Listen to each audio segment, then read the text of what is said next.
So the new class for Diablo Immortal has been announced, and this is Druid.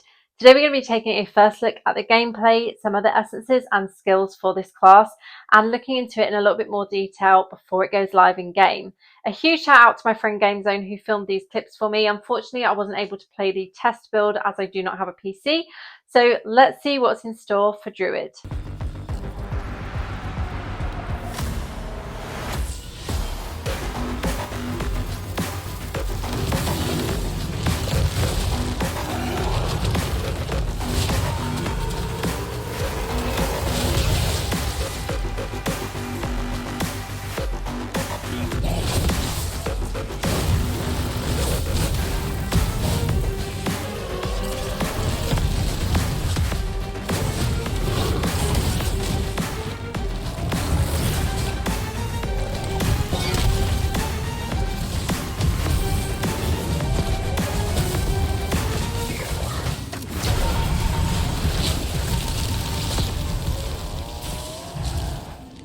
So firstly, we're going to take a look into the skills for Druid. So kicking off, we have the Ferocious Strike primary attack.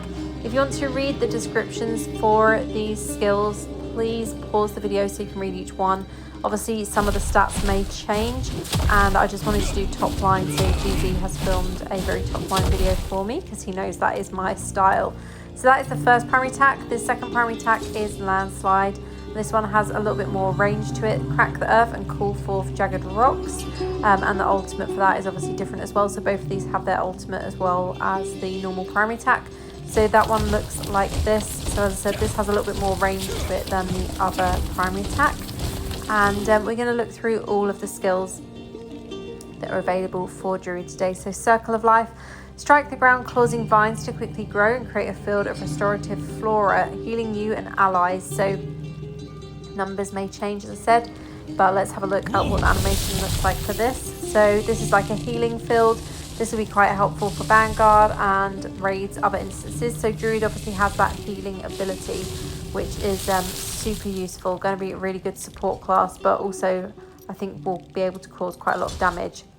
Earthquake is the next skill that we're going to look at. It's create an earth-shattering tremor at a target location. Dealing damage and knocking enemies airborne. So let's see what this looks like, the animation for it.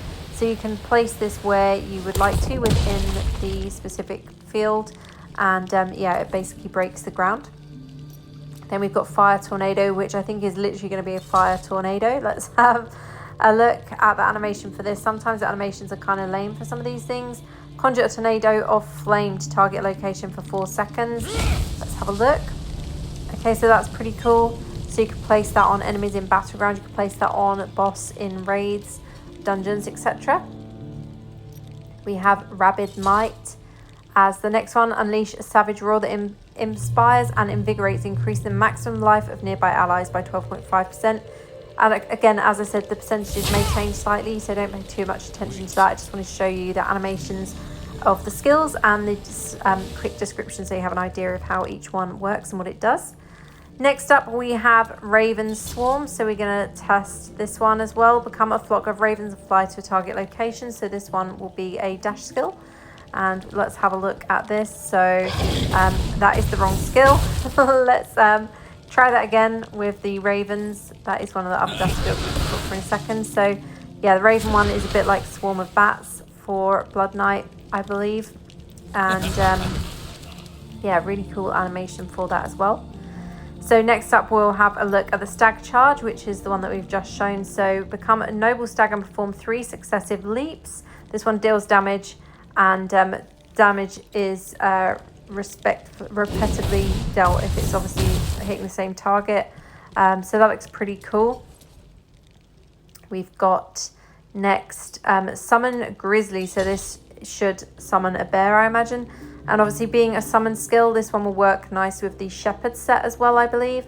So any of the buffs, any of the reforges that you can get that will help with summons, this should obviously make these even stronger as well. So I love bears. They're literally, other than my dogs, or dog because I only have Nacho now, bears are literally my favourite animal. I would probably die by trying to pet a bear, I'm not going to lie. They're one of my favourites. And that obviously summon moves with you as well.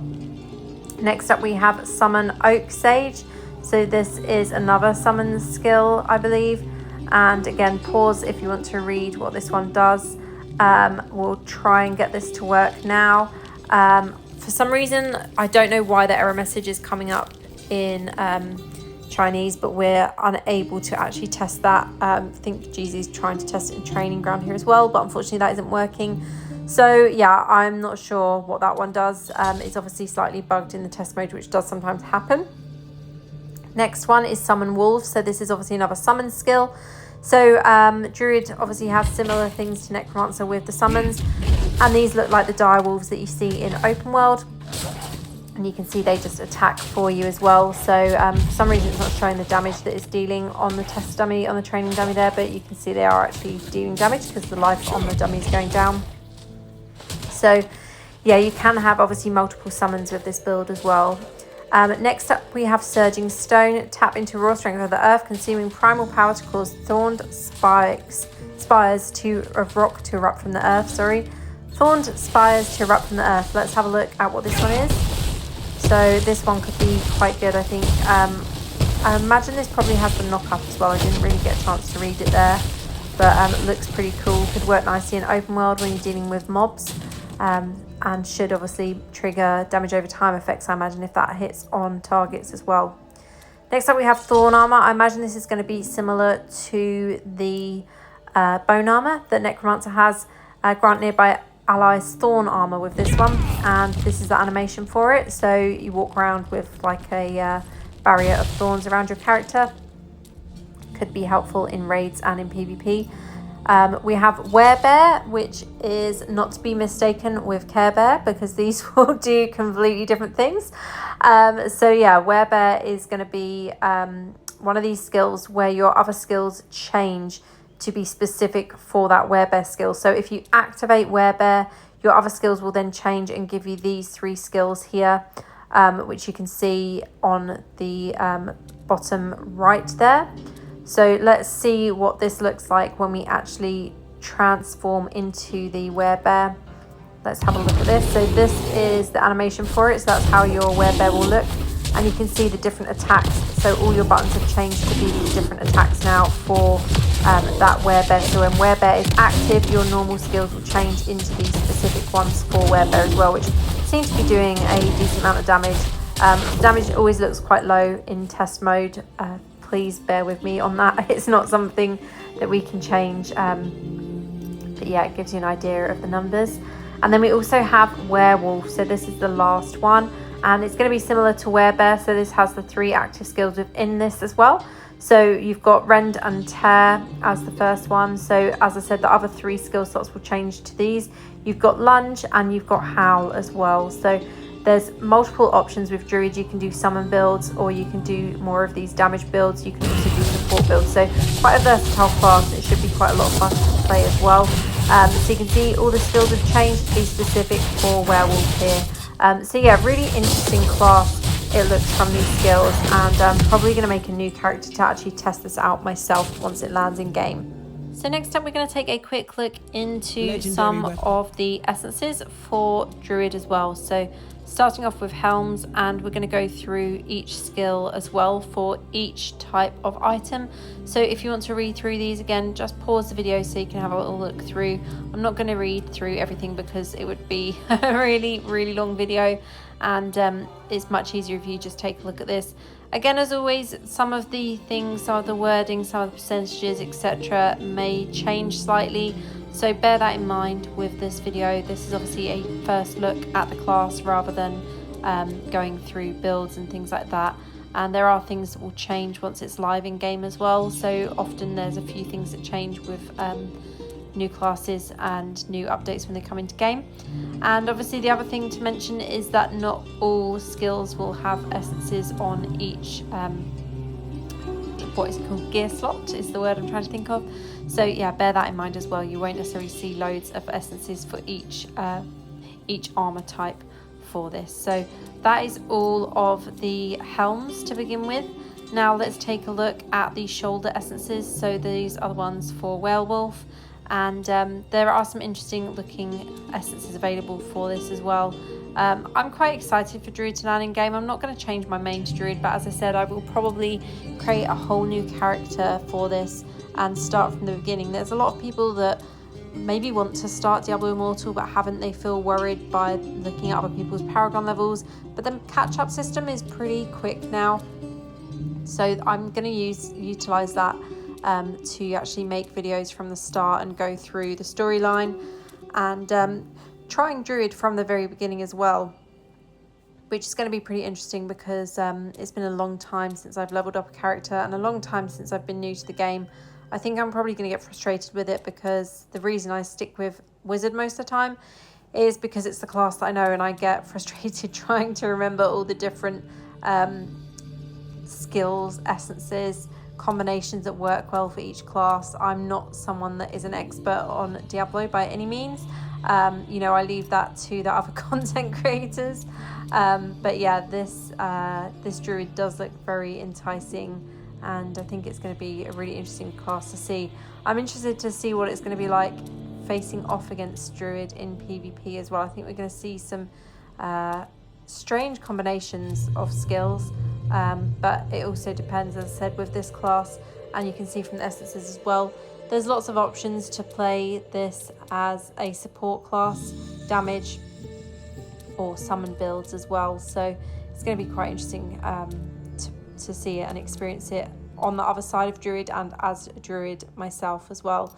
So kind of gutted, as I said, that I didn't get to try it out in the test build. It was made for PC only this time, so Game Zone had to film all of these clips for me, which I do really appreciate. It helps having another best friend that's also in the partner program with you. So yeah, huge shout out to GZ. I'm sure he's going to have some really good in-depth videos for Druid as well, so definitely check out his channel to see what he's got to share on this class. So yeah, lots and lots of combinations that you could make for Druid. You could do obviously part summon, you could do part of the, don't know what you call it, like it's not transmog but transforming into the different werewolf or werebear. There's lots of options on what you could do for this class for sure. So lastly, we have the offhand. So this, I think it has the helm logo for the offhand here, but this is definitely offhand. So yeah, test mode is always a little bit buggy. You probably noticed at the start as well, the gameplay clip, all of the skills at one point were disintegrate, and that has happened to me before as well. So yeah, it can sometimes be a bit buggy with the test mode, but as I said, this just gives you an idea of what is coming into game for Druid when it launches very soon, and quite excited for this class as well. It's always interesting to see how we fare against these classes in PvP instances and how we compare to them in PvE instances, especially with the damage calculator or damage tracker, on dungeons and raids now as well. So that is it from me for this video. Let me know if you're going to be trying this class out. Let me know how excited you are for it in the comments. And as always, thank you so much for watching. Another huge shout out to my friend GZ for the clips, and I'll see you in the next one. Have a great day.